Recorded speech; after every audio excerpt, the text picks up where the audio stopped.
বল torch light নিয়ে আয়। রাস্তায় ঘুরঘুর করছে রাস্তায়। হ্যাঁ হ্যাঁ রাস্তায় ঘুরঘুর করছে। টর্চ নিয়ে আয়।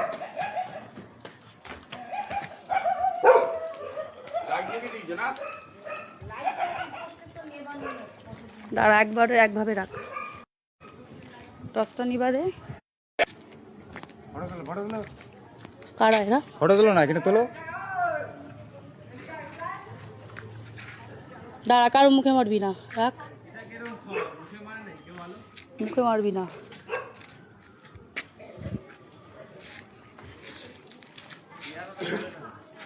হ্যালো,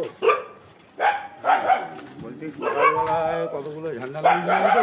থানায় কমপ্লেন করছিস তো? এই তো ভ্যান এখনই আসবে, লাফাবে নিয়ে চলে যাবে। হ্যালো, বিদেশে এসে রাস্তার মধ্যে পাড়ার মধ্যে বদমাইশি, নোংরা নোংরা গালাগালি। গেলি কেন এখন? গেলি কেন? কি ভাবো এই পাড়ার লোককে যে আসবো দুটো গালাগালি দেবো, পাড়ার লোক পাড়ায় ঘরে ঢুকে যাবে? নোংরামির একটা লিমিট থাকে। মানুষ রাজনীতি করে, এরকম নোংরা রাজনীতি, এরকম নোংরা রাজনীতি করে। এক পাড়া দিয়ে আর এক পাড়ার লোককে এসে থ্রেট করো।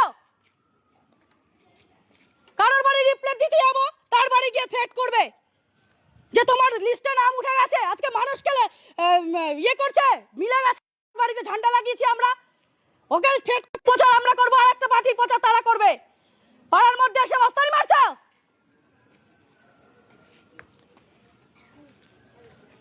পাড়ার লোককে মোটা সুস্থ থাকতে দেয় না। এত এত বাড়ি ঘর ভাঙলো, এত এত মানুষকে অত্যাচার করছে, এখন বাড়ি বাড়ি থ্রেট দিচ্ছে।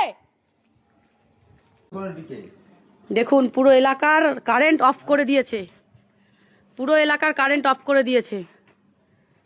এদিকে ঘোরা, পুরো এলাকার কারেন্ট অফ করে দিয়েছে, কোনো এলাকায় লাইন নেই। কারেন্ট আছে, লোড লাইট বন্ধ করেছে ছেঁচড়া।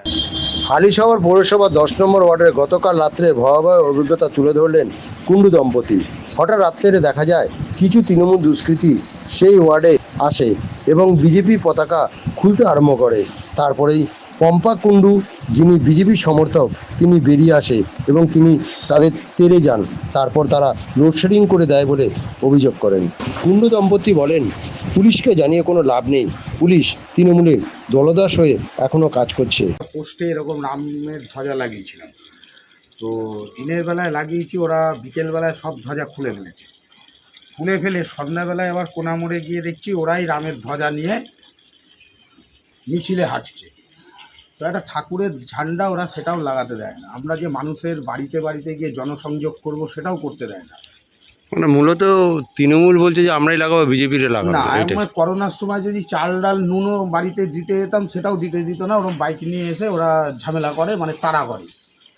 এবং যে কোনো প্রকল্প কেন্দ্রীয় সরকারের এটা যদি কোনো বাড়িতে যদি গিয়ে বোঝাতে যাই, ওরা শুনলে পরেই বাইক নিয়ে চলে আসে, এসে হামলা করে, হাতের সামনে পায় না। মূলত রাত্রিবেলা তাণ্ডব সৃষ্টি করছে। আর কালকে তো পুরো লাইট অফ করে দিয়েছে, পুরো সমস্ত বাইরের লাইট পুরো অফ করে দিয়ে ওরা প্ল্যান করেছিল পতাকাগুলো খুলবে, আমার বাড়িটাতেও হামলা করবে, কারণ এর আগে বহুবার ওরা হামলা করেছে বাড়িটা।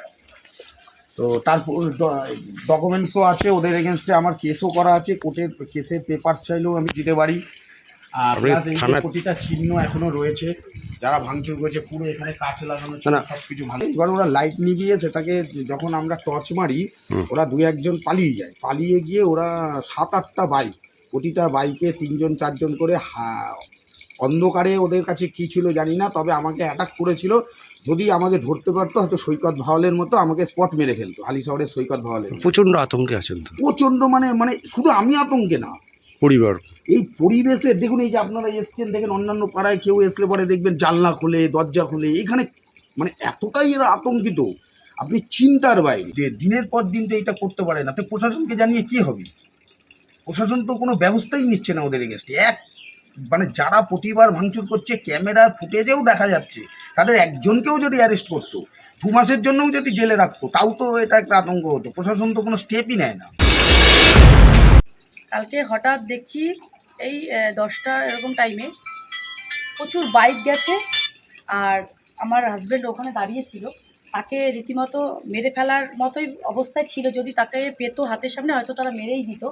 সে দৌড়ে বাড়ির দিকে চলে আসে, তারপরে আবার এই দিকে দেখছি মানে প্রচুর মানে বাচ্চা ছেলেরা এরা আবার এদিক দিয়ে যাচ্ছে আর নোংরা নোংরা গালি গালাজ। আমি তখন টর্চ লাইট নিয়ে গেলাম, ওই পোস্টের লাইটটা বন্ধ, তখন যাচ্ছি কিছু আমরা প্রথমবারে তারা লাইন নেভায়নি, তার পরের বারে পুরো সারা রাত লাইট নেভাই ছিল, পুরো পোস্টের লাইট বন্ধ করে দিয়েছি। এর আগেও আমরা বিগত দিনে আপনারা দেখেছেন 19 সালে আমাদের এখানে বাড়িঘর ভাঙচুর হয়েছে, 20 সালে ভাঙচুর হয়েছে, 21 সালে, 24 সালে ভোটের যেদিন রেজাল্ট বেরোয় সেদিনকে আমাদের উপর আক্রমণ হয়েছে। মানে প্রতিনিয়ত চলছে, কিছু করার নেই তো।